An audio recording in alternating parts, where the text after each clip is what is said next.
Βρισκόμαστε εδώ στο επαγγελματικό Λύκειο Ελευθερούπολης, όπου γίνεται μια πολύ σοβαρή κατάληψη για έναν τρομερό λόγο. Τα παιδιά εδώ και 2 εβδομάδες πληρώνουν αναγκαστικά μισό εισιτήριο, αρχικά ολόκληρο. Τι έχετε να πείτε, κύριε Αλέξανδρε Τάσο, μας πείστε πάνω. Δεν πληρώνουμε!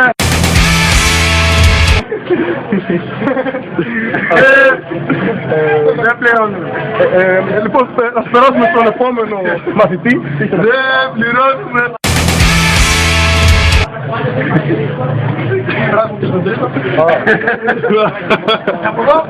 Στον κύριο όνομα Αργύρης. Αυτό θα το κόψετε. Πείτε για το όλο θέμα. Έλα.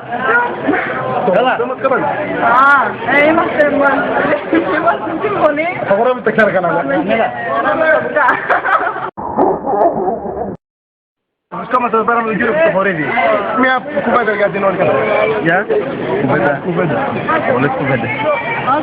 Σε αυγή αίμα τιμή. Συγγνώμη κύριε, όχι, δεν περνάμε πολύ καλά μετά, σας παρακαλώ. Βρισκόμαστε τώρα με τον κύριο Παυλίδη. Μια κουβέντα για την όλη κατάσταση. Ήταν πολύ ωραία, λίγο κουραστική ήταν το βράδυ βέβαια γιατί είχε κρύο, αυτά κάτι θα μας περάσει. Είναι ακόμα αυτά ξέρω, βάζαμε όλο το βράδυ σαν τους... Συγγνώμη, σας παρακαλώ, όχι τέτοιες κουβέντες. Από θέμα τροφίμων, πώς πήγε η κατάσταση? Μια χαρά, είχαμε πάρει από το Καλάδα το 69. Πολύ ωραία. Ένα παγωμένο κρουασάν τον 26. Ένα κρουασάν τον 26. Ναι, με ενημερώνουν τώρα από το κοντρόλ ότι τα αιτήματά σας έχουν λυθεί. Τι σκοπεύετε να κάνετε τώρα? Τίποτα, να δίνουμε κανονικά στο βιβλίο. Αυτό, δεν έχω από κάτι πάνω. Σας παρακαλώ κύριε. Σας παρακαλώ. Λάβετε τι μιλάω δηλαδή. Ναι Γιάννη, ναι Γιάννη θα το ρωτήσω. Ναι, Γιάννη είμαι στον αέρα. Γιάννη. Ναι Γιάννη, ναι. Συγγνώμη κύριε, με συγχωρείτε. Σας παρακαλώ πολύ, όχι διαμάχη.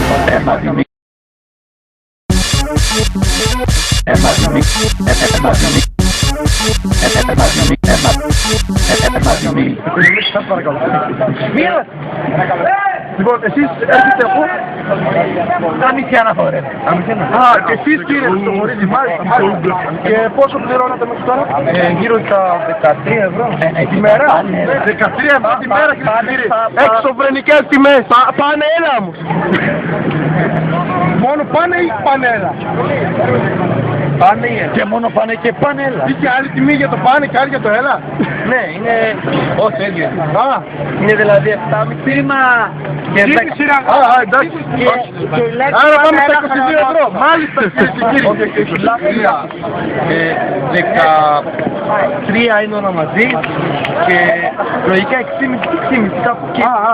Μάλιστα. Ναι, σωστά, μάλιστα. Βλέπετε κύριε και κύριοι, ένα καταπληκτικό σχολείο. Μαθαίνει τους μαθητές άριστα μαθηματικά. Ναι!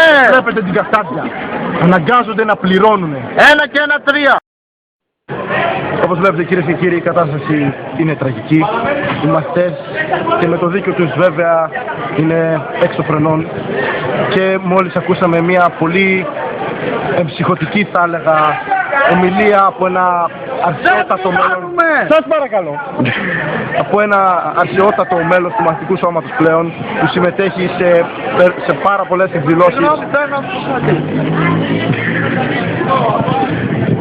Σε πάρα πολλές εκδηλώσεις, εκδρομές και γενικότερα δραστηριότητες του σχολείου, ο κύριος Τσιβάνης. Γενικότερα άλλες δραστηριότητες του σχολείου, ο κύριος Γιώργος Τσιβάνης. Γεια σας, με λένε Τσιβό και δεν πληρώνω ρε, δεν πληρώνω. Όπως βλέπετε φίλοι και φίλοι, η κατάσταση είναι πλέον τραγική. Μαθητές εξουθενωμένοι όπως βλέπετε. Και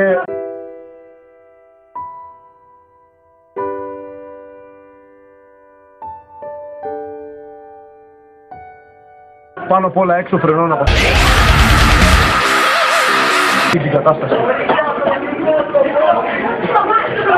μόλις άκουσαν ότι τα αιτήματά τους έχουν εκπληρωθεί. Μια καταπληκτική ομιλία, ένα αξιότατο θα έλεγα μέλος του Μαθητικού Σώματος, κύριος Τζιβάνης, ο οποίος έχει συμμετάσχει σε πολλές πολιτικές δραστηριότητες όπως η θεατρική ομάδα και πολλές άλλες δραστηριότητες. Μας έδωσε αυτή την καταπληκτική ομιλία που εμψύχωσε τους μαθητές και τους έδωσε μια ελπίδα για το